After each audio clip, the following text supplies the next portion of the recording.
CNN has caught Donald Trump in another incredible gaffe.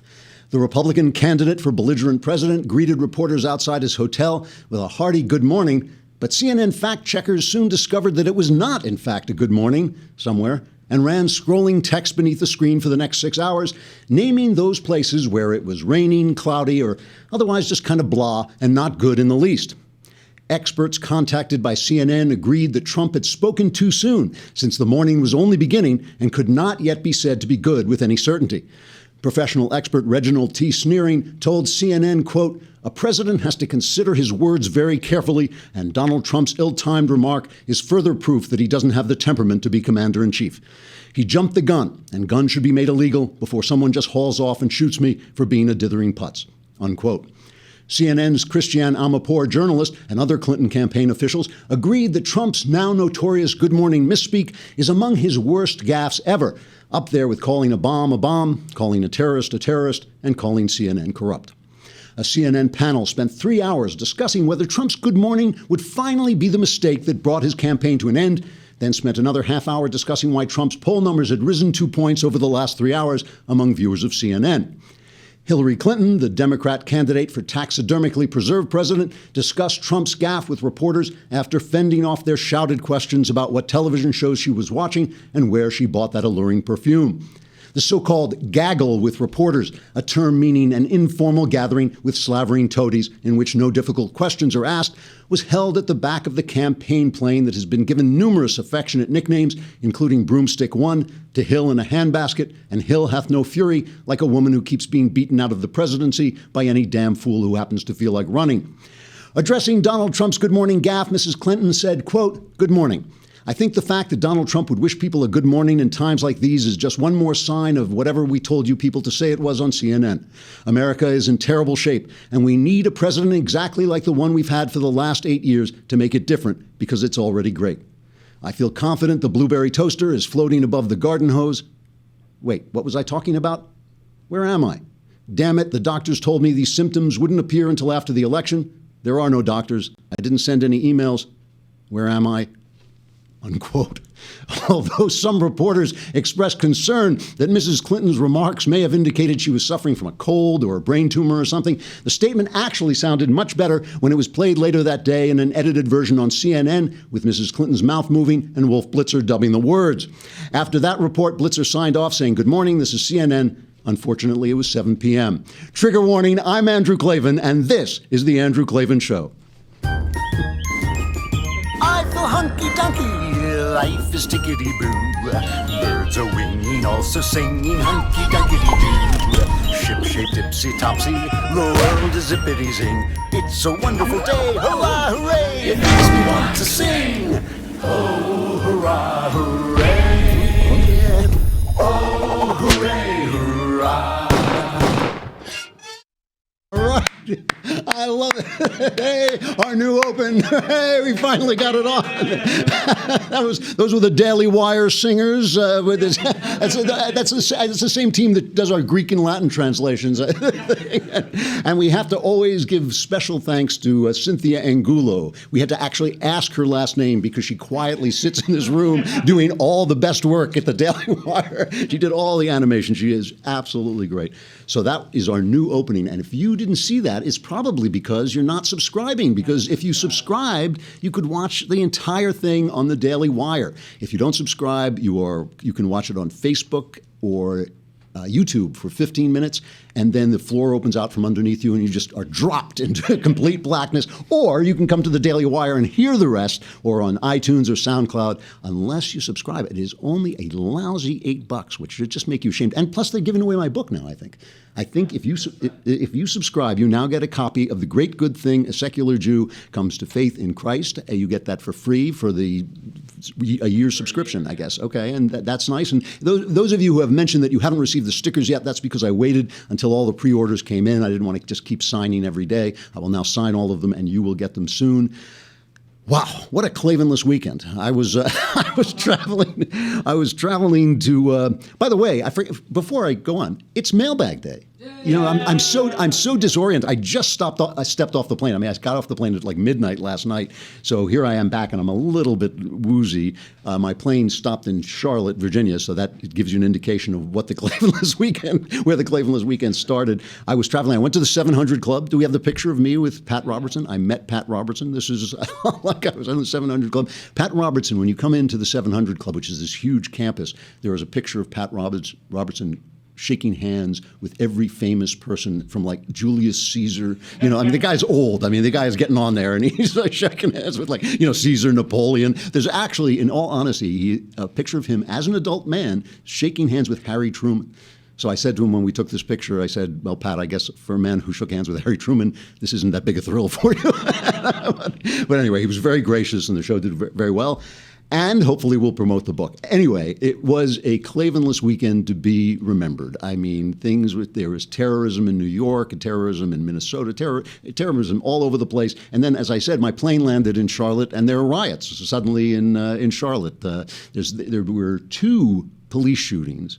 One of them, I have to say, in Tulsa, Oklahoma, still looking kind of questionable. That was Terrence Crutcher, who was shot by a female police officer, leading the New York Times to protest against having female officers because they're weaker, so they're more likely to go to their guns. That never happened. I'm making that up because she's a white officer, as it says in the Times and everywhere. She's a white officer, not a white female officer. So you have to choose what kind of bigot you're going to be. You have to choose how you're going to contain people to get the narrative right. And so this is a big problem in Charlotte, where a black guy was shot by another black officer. So it's really just indicative of the systemic racism of something or other. I don't know what happened. Anyway, what happened was they were executing a warrant. See a guy in a car. Guy gets out of the car. Not only the police, but witnesses said he had a gun, and one of the officers shot him. Here is the chief of police in Charlotte. As they engage him, he is armed with a handgun that we found on scene as well. Makes some imminent threat to them, and because of that, at least one of our officers fired. And of course, at the same time, the guy's name is Keith Lamont Scott, and a woman who says she's his daughter put out this video which went viral and torched the whole thing off. They shot my daddy. I'm gonna say this one more time. My daddy was over there reading a motherfucking book in the car. My daddy's disabled. He can't do shit. They jump out the car and try to break the motherfucking window. My daddy like, what's going on? He put his hands up. These motherfuckers jail, he got a gun. He got it. What motherfucking gun my daddy got? I'll show you one. So they shot his ass. No, they tased him first, then they shot him 4 motherfucking times in the chest. So you choose which one of those guys you want to believe, the police chief. It's so crazy now. Police departments across the country have been, in fact, reorganized so that they represent, the population that they're policing. Far more black officers, far more black police chiefs, as we keep seeing. We keep seeing these guys come on who are like all American heroes whose skin just happens to be brown, and you can see, look in front of you, you can see these guys are noble, upstanding people who are helping other human beings. And yet the New York Times and the ABC and NBC and CNN, they're all promoting people, who, God love them. I know they're ignorant and they're poor and all this stuff, but they're full of rage and they're saying this stuff. Who knows whether it's true or not? At least these police officers have some kind of responsibility to the public. At least we can hold them responsible. My favorite comment about this, and I mean, you hate to be comical, but it's not my fault politicians are ridiculous. Hillary Clinton goes on the Steve Harvey show. Steve Harvey is doing this worshipful interview with her. What's it like being a grandmother? What's it like? You can call me. What's it like? But nobody asked me that question. They asked Hillary Clinton. What's it? And this is talking about the Tulsa shooting by the female but white officer. So this is the thing. The important thing is white. Forget that. Just put it out of your mind that she's female. She's white. She's white. And she shot this guy, and it's a questionable killing. We're not sure what happened yet, but it did look a little questionable. Here's what Hillary's going to do for us. We've got to tackle systemic racism, this horrible shooting again. How many times do we have to see this in our country? In Tulsa, an unarmed man with his hands in the air? I mean, this is just unbearable, and it needs to be intolerable. And so, maybe I can, by speaking directly to white people, say, look, This is not who we are. We've got to do everything possible to improve policing, to go right at implicit bias. There are good, honorable, cool-headed police officers. We've seen them in action in New York over the last, 48 hours because of the terrorist attacks. We can do better. We have got to rein in what is absolutely inexplicable, and we've got to have law enforcement respect communities, and communities respect law enforcement because they have to work together. So she's going to reach out to white people because she's got that special thing about being white. We don't have a lot of white people in this country, so we have to reach out to she's going to reach out to white people and explain to us that this is not who we are.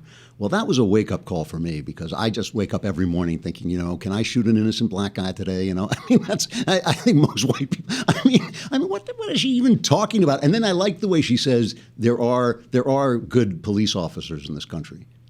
Thanks, Hillary. What on earth? Yeah, I just want to remind you, I just have to remind you, right? Barack Obama has been president for 8 years. And that means that Hillary Clinton's policies, because she's not recommending anything that's any different than what he's been saying, have been in place for 8 years. Here's Jason Riley writing from the Manhattan Institute, my colleague at the Manhattan Institute, great writer, really excellent observer. He's writing the Wall Street Journal this morning. By almost any traditional metric, home ownership, median incomes, labor participation, poverty, blacks are worse off today than they were at the start of Mr. Obama's first term.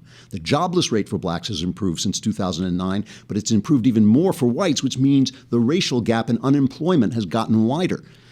And this is not Riley anymore, but last year the hourly pay gap between blacks and whites widened to 26.7%, which is the worst it's been in 40 years. This is under Obama, right? And Obama then has the gall to go before the Black Caucus. This is on Saturday. This is his last speech before the Black Caucus. First, play the short clip, the first one. You may have heard Hillary's opponent in this election say that there's never been a worse time to be a black person. He missed that whole civics lesson about slavery and Jim Crow and... So his argument is that he's made things better since slavery. That's where he's coming from. Thanks, Barack, or as Obama himself would say, thanks, Obama. Okay, and now this is to me complete emotional. What's the word I'm looking for? Manipulation. He's manipulating people emotionally. This is what he goes on to say. Unbelievable. In fact, if you want to give Michelle and me a good send-off, and that was a beautiful video, but don't just watch us walk off into the sunset now. Get people registered to vote. If you care about our legacy, realize everything we stand for is at stake. All the progress we've made is at stake in this election. My name may not be on the ballot, but our progress is on the ballot. Tolerance is on the ballot. Democracy is on the ballot. Justice is on the ballot. Good schools are on the ballot. Ending mass incarceration, that's on the ballot right now.